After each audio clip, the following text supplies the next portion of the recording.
welcome to Pubcast number 355. Yes, we've got over that 350 mark and are heading to 400. Welcome to the Brit and Yankee Pub. My name is Phil Clark. I'm the Brit. And with me, my co-host, the Yankee for today, Mr. Ken McMullen, live from Hot Vine Brewing. Hey, Ken, how you doing, man? Excellent. Glad to be here, Phil. Good. Yeah, I'm glad to be here too, because the alternative is not good, right? Yeah. So, right. So just before we get going on this rather special edition, because we do have with us a medal-winning beer and a medal-winning brewer. Oh, you? No, you're not. No. Oh, right. Okay. Yeah. Well, or is he? I don't know where he is on your screen. Yeah. Don't you love Zoom? It's great.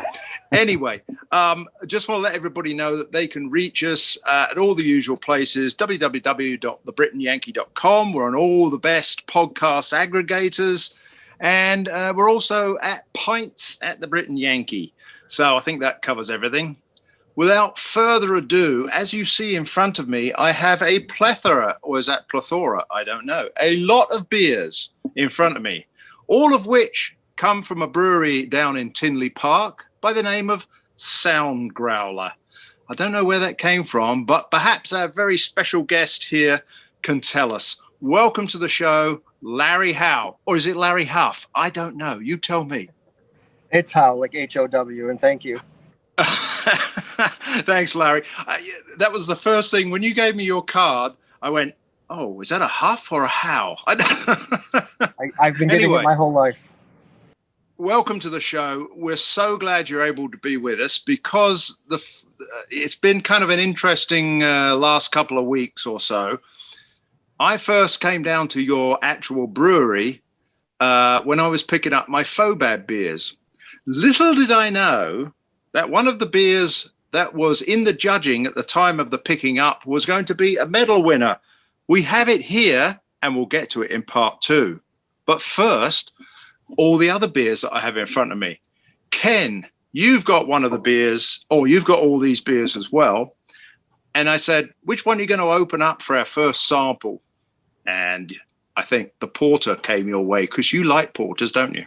Yeah, I mean, I like a lot of beers, but I do like porters. Leather Apron is what I'm going to be trying here. That's their porter. All right, good man. And I'm going to try one because Larry has one that I was going to try this one here, Ryvern. He'll tell us about all of these. But I'm going to crack open Warblood, which is a red IPA. And actually what happened was I thought he was going to have this on tap, but it ran out. So that's a good thing, isn't it, Larry? Yeah, I think it's a pretty good thing. All right, so we always do like to do a synchronized opening. So pick up your cans, please, gentlemen. Oh, Larry, that's right. You opened yours already. Can you do an impression of a can opening? I'll try. Okay, good man. 1, 2, 3. Perfect. I love it. So, oh, my goodness me. I have to tell you, as soon as I opened this IPA, I got this lovely waft of like hops and the beautiful red IPA. So we're going to go ahead and pour those. So tell us about Ryvern, which is the one that you have. And then we'll get to mine. And then we'll get to Ken's. And then we'll talk about your brewery. All right. Well, Ryvern is a newer pale ale that we've done, West Coast style pale ale with just a smidge of rye, just enough to be considered a rye pale ale.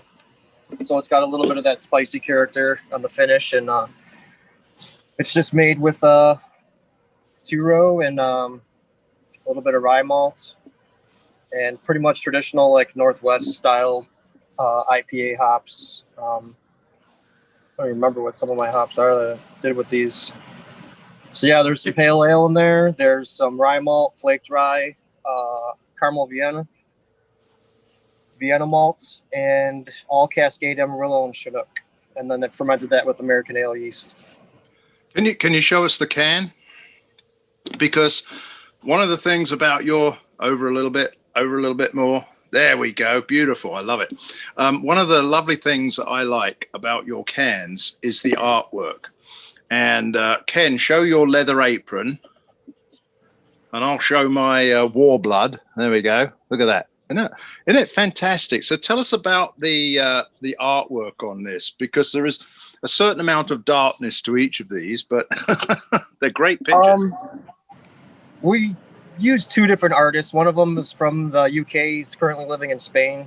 His Instagram is Matt Sabbath, and he does a lot of like the 70s, like chopper style artwork. He's the one that did Warblood and Leather Apron. And then the Ryvern can was done by a guy named Steven Yoyada. And I believe he's out of Indonesia, and he's like another kind of stoner doom artist. He does a lot of work for a lot of like doom metal bands, which is kind of our thing here. So he's got this like fantasy type thing with like the dragons and like creatures and kind of like the Dungeons and Dragons type thing, I guess, but a little bit of an 80s twist. It looked a little bit like the art on Yes albums. Oh, I haven't seen too many of those covers. Well, yeah, they're not heavy metal, and that, of course, is one of the themes of your brewery, correct? Because every time I come in, there's some real heavy metal going on. Yeah, that's our thing. I guess that's our niche is we're doom metal inspired. A lot of the beer names and come from either lyrics or band names. We do collaborations with metal bands, so we're currently working on one right now that's going to be done pretty soon with a band from Richmond, Virginia called Windhand, and they're a doom metal band, and that's a very interesting beer that we're going to be releasing. As far as the Warblood artwork, one of our partners, one of the co-founders, he is part Native American, and he came up with the name and just kind of directed with the artwork. So he has ties to like his native tribes out of Oklahoma. His mom is 100% indigenous, and that's where that one came from. The beer, I had a red IPA recipe, and he kind of came up with Warblood for that. It's awesome. Yeah, it like you said, it is kind of dark, so I could see some people may be taking it the wrong way or something like that. Screw them. Yeah. We've had minor trouble with some of our labels as far as the TTB. We were supposed to be at a metal fest, and TTB didn't like our tortilla hands label because they didn't like the taco blunt, they called it. So we had to get that changed. And what was the reasoning? Because of the smoke on it, cannabis, I guess. Yeah. So we have an alternate one, but we're not getting rid of that label. We have an alternate one for distro out of state, so that we don't get any crap from anyone. So Leather Apron was just inspired by Jack the Ripper. It's not technically, I wouldn't say like a London English porter, but that was where the inspiration came from. It's a lot of American hops in there, mostly American malt. So I wouldn't exactly call it like an English porter, but that's where the inspiration came for that label there. Yeah, Ken, you drunk it, right? Yes. Show us what you got and your opinions. It's excellent color. Lasting head. Look at that. Still got head on it. You guys hear that? Yeah. I saw it. Oh, can I hear it? No. No, I just heard like a machine running. I think it's a compressor back here that tried to turn off. Oh. It'll shut off. I can't hear it, but then again, I'm deaf, so. Yeah. No, it's nice. It's got a nice malt nose. There's a little bit of a hint of vanilla coming off of it. It's malty. It's delicious. It's very, very delicious beer. Yeah, one of the best porters I've tasted for quite a while. There's one that's made out of some brewery down in Aurora who does something called hibernal porter. That's not bad. Yeah, that's Ken's. Yeah, mine's a little light on ABV, but this is great. I don't know what the ABV is on this. It is 5.8. Hello, he fell over. I like it. 5.8. Okay, cool. Just great. I like it because it has a lot of body, a lot of mouthfeel to it. That's awesome. So, well, my Imperial, no, it's not an Imperial Red. It's a red IPA, but it is about 7%, right? Yes. Okay. This is everything I want in a nice IPA, which is beautiful color. I mean, the color is just delicious. It's a mahogany red, I'd say. Matches the bar. Come on. That one actually has a specialty malt. That's where the color comes from. We use maybe 30% of Red X, Best Malls Red X. So you'll get a little bit of like that, little bit of a toasted malt, maybe the slight biscuit. That's what that's from. Trying to get the red color using like roasted barley or midnight wheat or carafa. I don't like playing with that because it kind of turns more of a brown color sometimes if you don't get it right. So I've been playing with Red X for a while, and that's what made it into the recipe. Over time, I slowly backed off on it because the first couple versions were maybe a little bit roastier than I wanted it to be. And right now, I think it's about the balance that I like. So I think this is like version 3 or 4 that I'll probably stick with this one. Still getting the color, but able to back off on the actual amount of the malt. So, yeah. Hearing you guys talk about this, I might open this right after we're done. Yeah, I think it's a great IPA. Yeah. I'm not a big hazy guy, and I understand that you're not too. Is that right, Larry? You prefer the cleaner ones? Yeah, when it comes to IPAs, West Coast IPAs all day for me. Pale Ale is the same. Sierra Nevada Pale Ale is one of my favorite beers of all time. So most of my happy beer inspiration does come from West Coast breweries and brewers. We make a hazy IPA, which is our most popular, which is Orange Haze. But that beer is a West Coast IPA. It's just hazy from the yeast. There's no wheat. There's no adjuncts. It's just 2 malts and a shit ton of citra hops, and then it just gets the haze from the yeast. But that's my way of, I guess, coming to terms with having to make one because people want it. So we had to make sure we did it our way and not, the overly sweet, non-bitter way. So it's got all the bitterness and it's got all that hop there. But yeah, I don't regularly drink them. Just like Frank Sinatra says, I did it my way. Yeah, exactly. So let's go back in history a little bit because you have been open for about 3 years now, just over 3 years.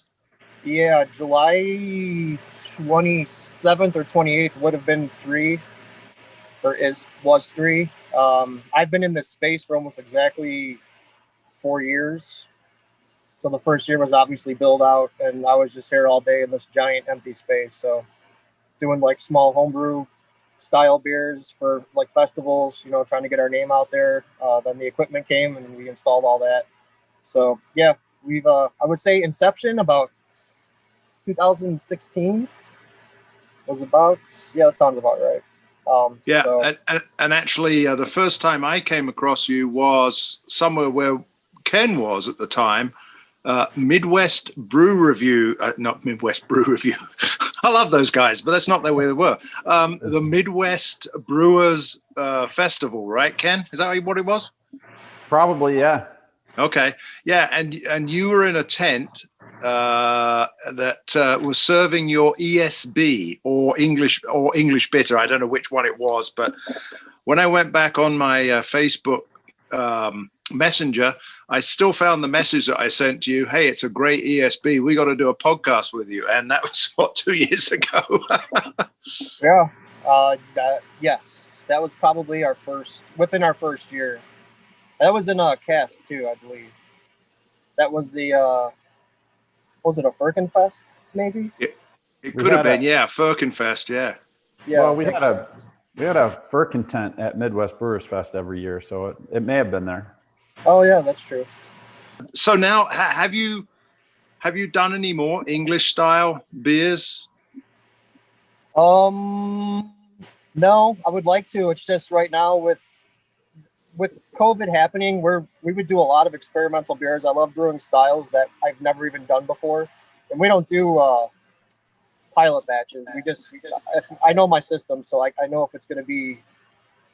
I should have an idea of how this recipe is going to come out. So I do different versions of beers, but with the tap room not being open, aside from outside seating, which is, beer to none. So I'm not going to be able to move a 15-barrel batch of a specialty beer, experimental beer like that for me, not here. So that's why I can't wait until we can open back up, because then I can start doing these off-the-wall beers again, different styles that I haven't made before. And but besides the ESB, that we haven't done anything else, I would say traditionally English style. And we didn't do it this year.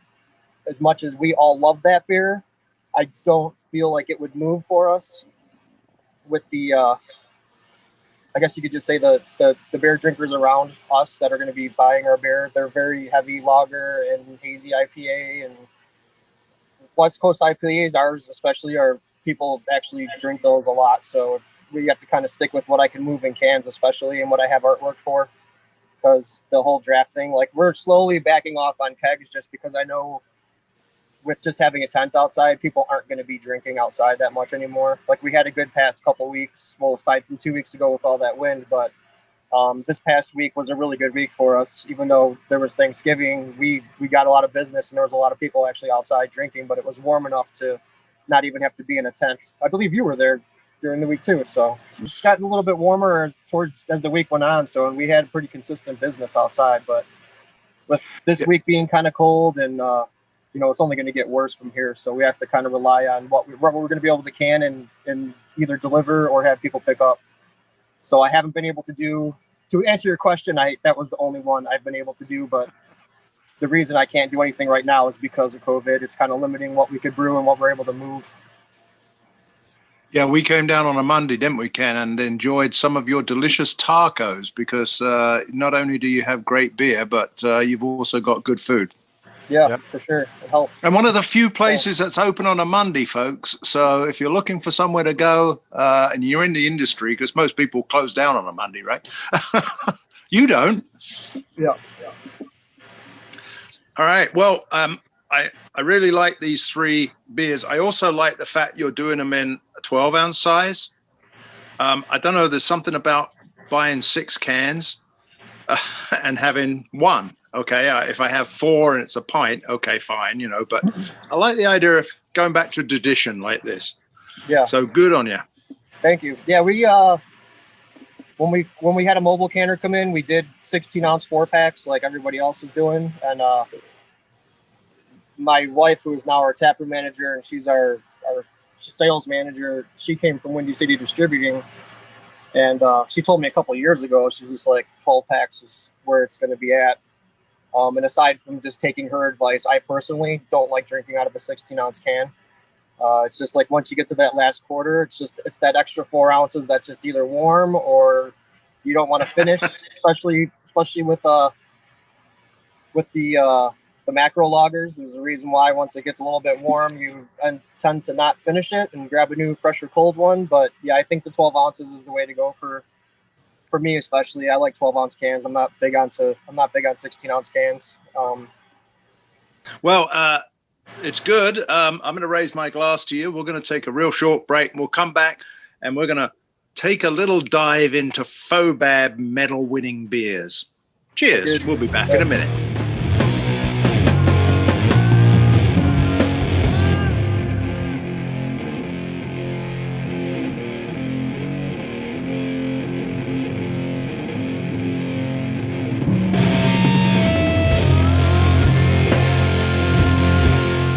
And we're back, and I'm very happy to say that I have a can of a very rare beer. And this very rare beer, however, won a silver medal in the classic class, I think it was, at FOBAB. Am I correct, Larry? Yeah, it got a bronze. It got a bronze? Yeah. Oh, sorry. Wait, I'm sure it's worth a silver. Yeah, it was in the classic beer style. So we've all got a can of this. You got yours, Ken? Yep. Now this happens to be in like a nondescript. Is this like one that you did for the judges? You kept this back? We actually have some, like, I guess I call them blanks or generic labels in black. Oh, you got that. So it's kind of like a crowler label, but if we want to do a one-off canning and we don't have labels for that beer at the time, we'll use these. I guess I call them blanks, and we'll either just put the sticker on it or right in there. We don't do a lot of them, so. Let's open this bronze medal winning beer after 3, and then while I'm pouring it, you tell us all about it. Okay, 1, 2, 3. Oh, lovely. That was sounding good, I'll tell you. All right, carry on, Larry. So basically, this beer is our, I don't know if I could confidently say number 1, but I believe it's our number 1 selling Mexican lager, tortilla hands. And what we did was, for a couple of years, I've been wanting to put tortilla hands in tequila barrels just to see what would happen. So we finally did it this year. I want to say the first time we released it, it was aged 4 months in añejo tequila barrels. And we released the first one on Cinco de Mayo. And we had a line wrapped around the building for it. But we only did one keg or one tequila barrel of it, and we ran out really fast. So this time around, we did 2 tequila barrels, reused one of them that the original was in, and it's pretty much it. There's nothing added to it. It just sat in tequila barrels for 4 months, and then we released the second time around. Was exactly 4 months later. It was for Mexican Independence Day in September, and we sold out of it. I kept a case behind just for FOBAB, just for the hell of it, and that's all I have left is like a couple miscellaneous cans laying around. So I feel very privileged to be drinking this, because when we came down to see you, one of the beers we had with our tacos was that Mexican lager. Yeah. And I thought it was very excellent, because it was, a lighter lager, and it had like a little twist of that lime. I don't know if you had anything like that in it, but that's what the impression I got. Very drinkable. We actually use one of the, I believe it's the New Zealand hop. It's got the little bit reminiscent of lime peel. That's why we use it. It's a very small amount, like 15 minutes in the boil left, and that's it. Nelson so Sauvin? That's why we used it. Was that Nelson Sauvin? No. I think it's Wakatu. Okay. That one has a little bit of a lime peel flavor, peppery-ish, I guess. So that's where the little bit of the lime comes. Sometimes it's very prominent, sometimes it's not. Well, when we tasted it at your place, that was a week ago, wasn't it? Yeah. Last Monday, maybe, yeah. Yeah, man, that seems like a long time ago. It's a week back. just like you got, Ken. Like mine. Oh. There was a holiday in between, that's why. Yeah.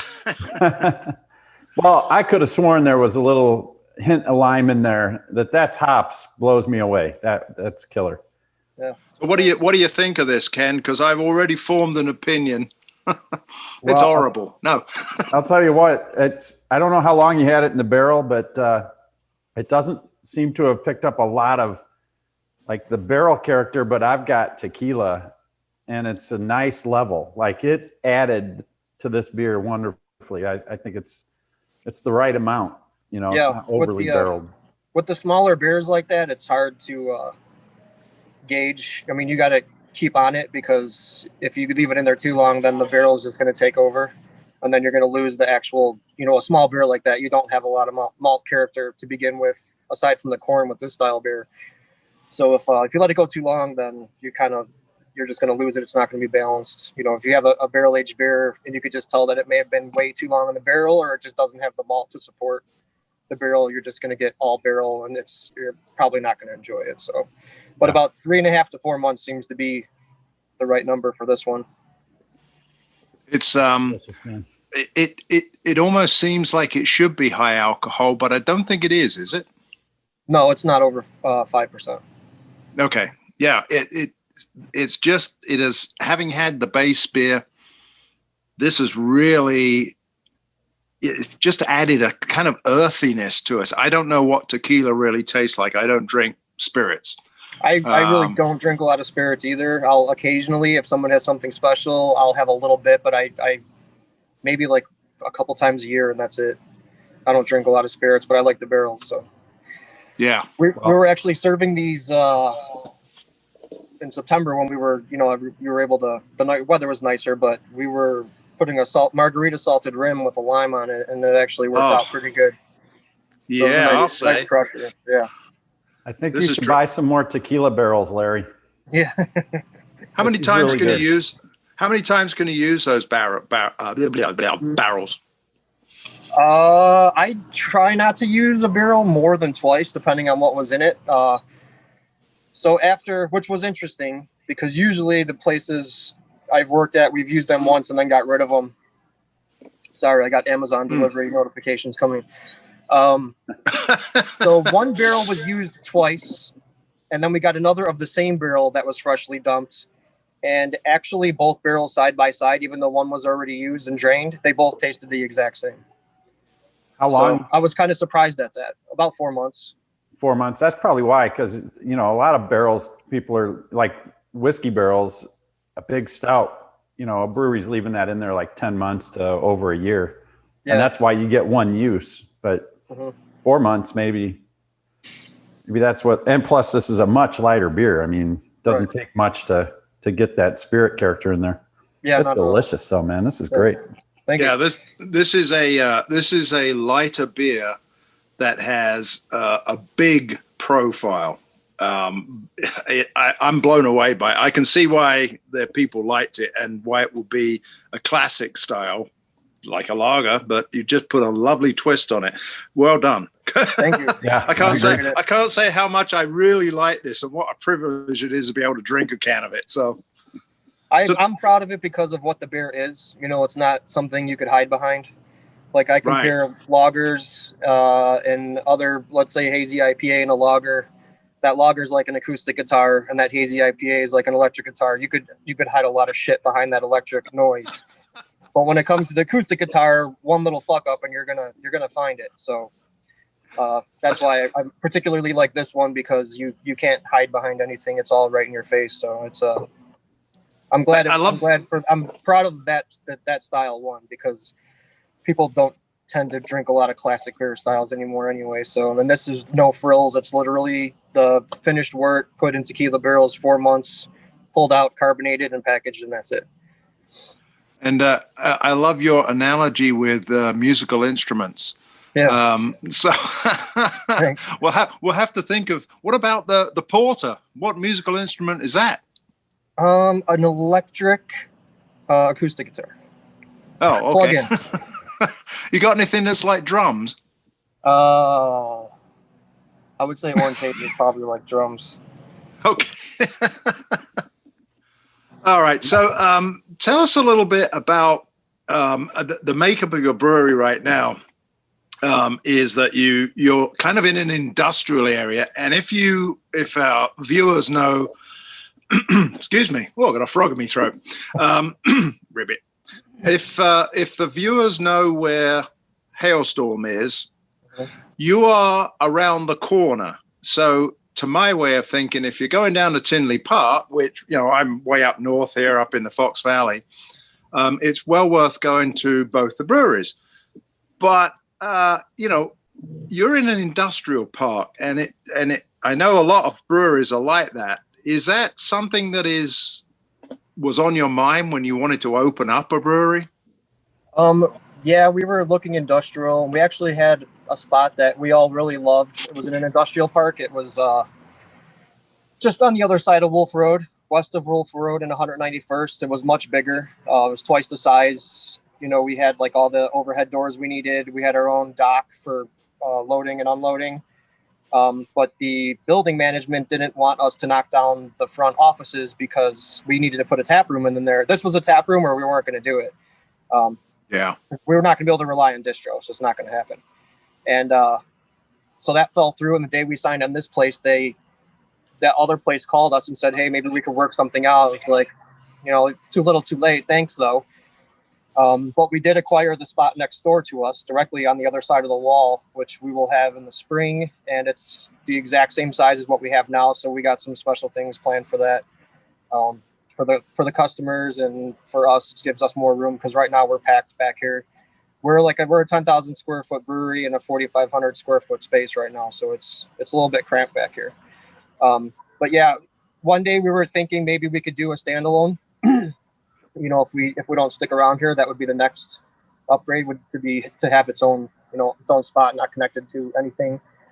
Even if it was an industrial spot, still it's the whole building, not just part of it where you're sharing with other people. But for the size and financially, right now, I think what we did and what we're doing is working out for us. We didn't get in over our heads, so we're able to sustain, even though with the current times we're able to keep going. So, but yeah, it's I like the space. It's right off the expressway. It's right on the main road. As hailstorms kind of tucked away, you got to kind of weave off of another street to get to it. But if you're in our parking lot and you know how to get there, you literally just leave, cross one street, and then they're less than a minute away from here. Steve actually drove over here on his golf cart the other day. So Steve Miller from Hailstorm.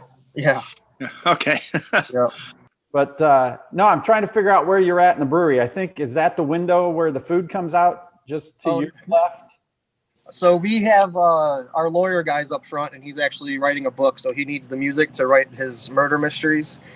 And so I had to go. I'm back in the brewery at my makeshift desk. I'm actually under a pallet rack. This is where my little office is. So behind me is that looks like a women's restroom sign above your head, and I'm trying to figure out what that was. Oh, there we go. There we go. There's the brewery. Nice. Nice equipment. Phil likes your equipment. We got 2 30-barrel tanks. One of them is like reserved for tortilla hands. And we're 15-barrel brew house and 4 15 barrels of uni fermenters. The 2 30s are unis, and we have 4 7-barrel unis. So we started with the 4 15s and the 4 7s. And the reason why we got the 4 7s was in the beginning, I could brew 1 batch of beer and actually come out with 2 beers to get them on tap faster, which we do all the time. So we still use those. Partners like, you want to get rid of these 7-barrel tanks? I'm like, no, like those, I love those things. Those are my babies because I get to experiment with the same wort, same everything. And then once it gets into the fermenter, it's a completely, two completely different beers. So we have those. Are you just using different yeasts, or are you collecting different gravities, or what are you doing in there? We'll use different yeasts, and one tank is dedicated to Brett beers and sours. So we don't do kettle sours. We actually sour in the tank. And let's say there's a beer called Plasm. It's just a hazy pale ale with Cardinal and Barbe Rouge hops. So the other split of that this is the collaboration I was talking about with the band. It's going to be an Italian grape ale soured. So it was that base beer. We added 42 pounds of blackberry and 15 pounds of 2 5-gallon buckets of grape must to the fermenter. Okay. And then we pitched yeast. So that's going to be our next sour grape kind of thing. I've been wanting to add grape must and grape juice to a beer for a long time. And then the band we're dealing with, they like light lagers and sours and ciders. So they asked if they could put grapes in it. And I was like, that actually gives me the opportunity to do so. So it was our first time doing it. And right now it smells like Welch's grape juice. And then it's really sour. So you really get the grapes out of it. I was worried that you wouldn't, but it worked out, and it tastes pretty good, just straight out of the fermenter, not carbonated. So that's like one I'm looking forward to. But yeah, then the other 2 we'll like split a stout in, and I like having the smaller tanks too, because if we just do 2 whiskey or bourbon barrels full of beer, I could put those in there, still reach the carb stone. It's easy to carbonate, to have the smaller tanks. So I could play around a little bit with minimal barrels and still treat it like a normal beer when I rack back into the tank and just carb it up. And that's why I like them. I think that's part of the creativity. Orange Haze was basically built in one of those. It was a split batch. We do a California lager and a traditional Saison. Same wort, everything, different yeasts. One gets dry hopped, one doesn't. So yeah, we're able to spit out, 2 beers at one time. Kind of a 2-for-1 for me. I don't like doing half batches because the efficiency goes way down. It ends up costing you just as much as it would if you just did the whole, 15-barrel batch. So that's why we have those. And you were talking about other beers that you're doing. And when I was there earlier, I did pick up this one, which is Swarth. I don't know what Swarth is, but according to this, it's ale made from rye and pale malt with re-fermented with Brettanomyces and peaches. Now, I'm not going to open this one right now, but I do want to ask you, how long do you think a bottle like this, which doesn't have a lot of hops, will last? Could this last till spring of next year? Oh yeah, easily. It's already cool. It's over a year old now. Oh, yeah. That one we entered into GABF twice, and it went to the medaling round both times, but it didn't place. So that was one of the first Brett beers that we did. And then Plague of the Locust, that's probably my baby. That's the most complex beer that I've ever done. Yeah. And what a segue. So let's take a break, and then we'll come back and we'll talk about Plague of the Locust. We've all got a bottle. I don't know if we're going to open a 22-ounce bomber of it, but I am, because I don't have to drive anywhere. Thank you. Let's take a break.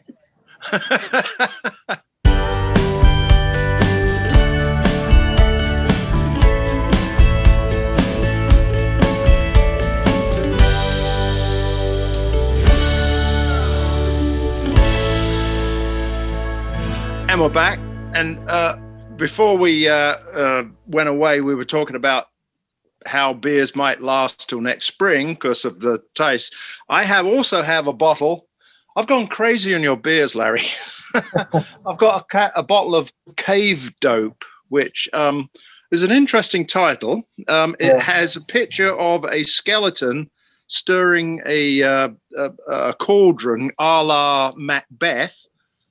This is your bourbon barrel aged imperial stout, which I think has just been released, if I'm correct. That one is from last year. Oh, yeah. This year we released. I got an old one. You have. I'll save you guys. I'll save you guys some of this year's. It's in cans. Well, actually, if I have this one and it's a year old, that's going to get opened very shortly. However, what we want to talk about now is another beer that actually, I better get rid of this one as well. Let's go to a new glass. Hang on. There we go. New glass, a cut glass this time for a very nice beer. So this is a Plague of Locus, which I had down there on tap. And I thought it was a very intriguing and complex brew. Did you put this in for FOBAB? I did, and I don't know if I put it in the wrong category or not, but there's the Brett category, but this one actually is fruited, but then there's the wild non-acidic, so I didn't know, I wasn't sure which category to put it in. So as happy as I am that Tortilla Hands did place, this was the one that I was banking on. Well, you've got this one, Ken, right? Yep. Do you have it, Larry? Yeah, I have a cup in front of me. Oh, he's got a cup because you got it on tap there. So let us open ours. I've got the opener down here. I'm going to open this up. I forgot an opener, so here's the closest one. It'll work. That'll work. Go ahead. What the heck is that?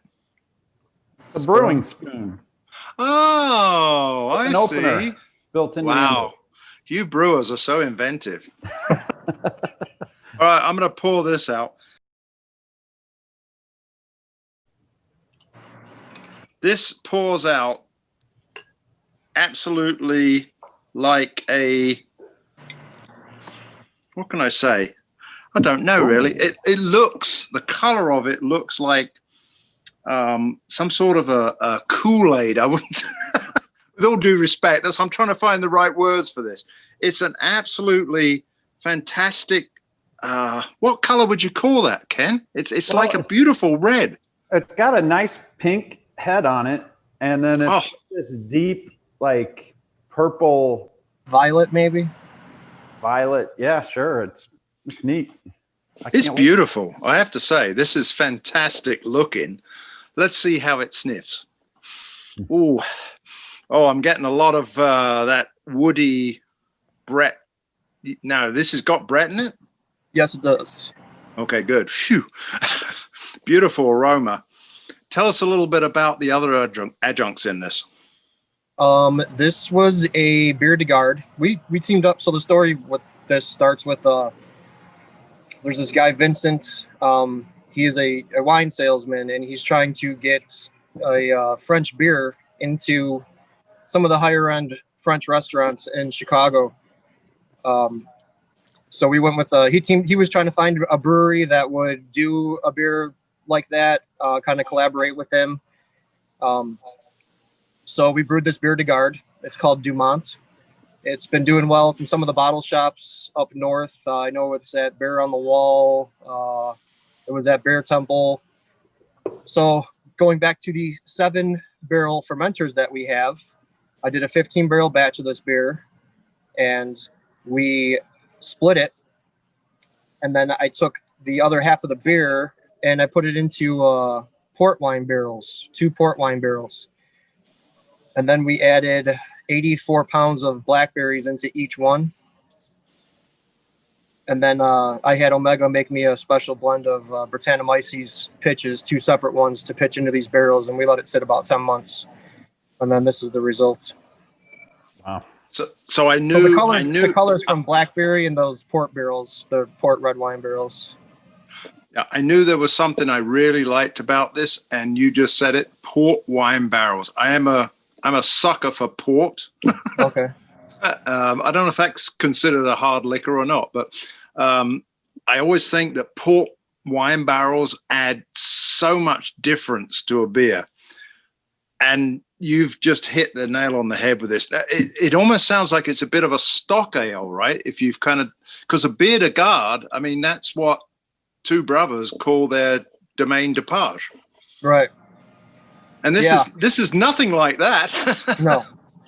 That's the fun thing about barrels and fruit, and you just take any base beer, not any base beer, but you could just take a base beer, and if you go with the right amounts of fruits and you get the right Brett that you like and the time spent, and you got to pay attention to it to where you want it, and then basically it's like Brettanomyces for me. It's not doing a full fermentation with Brettanomyces, but you got the young guys, like let's just say a California Yeast does, it does its thing. It ferments out to a certain degree. And then once you add the fruit, put it in a barrel, or even just add Brett to the tank. Brett's like the grandpa. The young guys are the California ale yeast, and then you let grandpa in there and he just refines everything, but it's going to take a little bit of time. It's not going to happen overnight. You got to give it the time. If you don't give it the time to mature, it's not going to taste right. Ken, you've been looking at it and sampling it. Give us your brewer opinion. It's wild, man. This is a really interesting beer. First of all, if you look at the color in the pictures, at least on my screen, yours shows the purple. Mine does not. So I think that's your new. Are you on your HD cam? No, I'm on my iPad, which is HD. Well, yours shows the color. Mine looks okay, brown, but it's definitely, when I look at this, it's got that purple, just a real purple hue to it. I get a lot of fruit up front, like a lot of fruit. And there's just that kind of Brett funkiness is just kind of, it's subdued. It adds to it. It doesn't dominate this, which I mean, it's really good. I get a little bit of bitterness, and it's almost like bitterness from, I mean, I know these are blackberries, so maybe it's from the pits, I assume, are in it. Or did you get juice? It was puree. Puree, so there's no pits in it. So I don't know. To me, there's like a little hint of bitterness. It's kind of like the pith from grapefruit, but it leaves you wanting to drink more. And this is delicious. This is really a good beer. What's the ABV on this? That one was 7.5% going into the barrel. So I did not have this one tested. I'm guessing it's under 9%, but wow, diluting it with the puree, but then the Brett coming in, it might balance out to where it could be. I'm just guessing if I said a number, but. Well, I was in a seminar once. They said that putting beer in a spirit barrel adds anywhere from 1 to 3% ABV to it. But port's a fortified wine, so it's a strong wine, but it's not quite a spirit barrel. So I don't know how much it would add, but I get a little bit of the port, and I love port. I get like a red wine character. I think somebody who's a red wine drinker would probably like this, may like it. I know winemakers do not like Brettanomyces, so they may not like it. But if you're a wine drinker, you get a little bit of that red wine character in it towards on the finish. And the Brett just like lingers, just kind of surfing away in there on your tongue. It's not dominant, but it's there. Here's my bottle of port that I have here available right now. It is Smith Woodhouse 2001. Thank you. 19-year-old port. So anyway, Larry, what's in the future for you now that you talked about you're going to break into the next room, but now that COVID is still with us, at least for another couple of months, I'm sure. I'm really hoping that everybody's going to survive through Christmas. Why buy presents for anybody? And if you are going to buy presents for people, make it beer. Yeah. Yep. Support your local breweries. Yeah. So what sort of plans do you have for 2021? Well, part of it, I suppose, would be a little bit of a better organized barrel aging program. It's kind of hard because I don't have room to put. You saw the barrels are up front by the door. They're not always accessible, and sometimes I don't really like doing things when customers are sitting in the tap room or watching me. So it's hard to get a forklift up there, which we have to use a pallet jack. So we have to clear a bunch of stuff out. Like I said, we're in a real tight area. So if we want to get a pallet jack and move barrels back here, it's a little bit of a project. It's not a matter of just grabbing it and going. We got to move a lot of stuff out of the way. We have that gate up so that people can't just walk back here, even though you could see in the brewery. So we have to maneuver around that. So just being able to get to these barrels more often and do what I want with them and maybe more of them is going to be a big part of it. I'm more into to wilds and sours when it comes to barrel aging. I don't mind imperial stouts. I'll make them. I really don't drink them. Big barrel aged beers. I like my lagers and my West Coast IPAs, and I love Brett beers and playing around with sours and different fruits. So it'll be a lot more barrel aging sours, a lot more Brett beers. And we'll do the stouts and porters. Our leather apron, I'm interested in actually maybe adjuncting and putting in some barrels next year. Next year when we make it, obviously not this year. I think we're done with it this year. We still have some, but I'm not going to make it again. A lot of it's going to be with next door is going to have to do with customer focus. We're going to have another bar in there, so it's going to be more of the higher ABV and barrel aged stuff is going to be on that side to drink. And over here, we're going to keep it kind of how it is. So it's going to maybe like a speakeasy type thing we've been talking about. People can go in there, experience the bigger, more complicated, complex beers. And then on this side, the taproom side will be what we normally serve. And we're planning on having legit live metal bands playing next door too. So we're going to have a big stage. So half of it's going to be for the brewery. The other half is going to be more customer focused to give a different experience than we already offer now. We're going to try to get the distro program going a little bit harder. And we are wanting to kind of tap into some different states like Northwest Indiana and southern part of Wisconsin. But right now it's just no one's doing anything. So we just have to kind of wait until things pick back up. As far as brewing, we're not going to change doing traditional styles. Everyone here and my partners and everyone, no one's a huge fan of New England IPAs. Some of them like hazies, but we like it the way we do it, where it's a West Coast IPA, it's just hazy. Once the tap room opens up, we can experiment with some of those other English style beers. And like I said, we're going to continue with the barrel stuff. It's just a matter of getting things going, getting more barrels in here. I know we have a coffee company in Indiana that's going to be taking the caved oak barrels and they're going to age their coffee in it. So we might get some of that back and then add that to the coffee. But yeah, we're not going to stray too far from what we've been doing, especially with not knowing what's going to happen in the future. We don't want to stray from our our regular business plan. So it's been working so far. So you're on a smartphone, right? Yeah. Are you able to pick it up and show us your beer fridge? Because I know you've got an awesome beer fridge in the tap room. Oh, Can you take us for a trip to your beer? Don't you got a beer fridge in the tap room?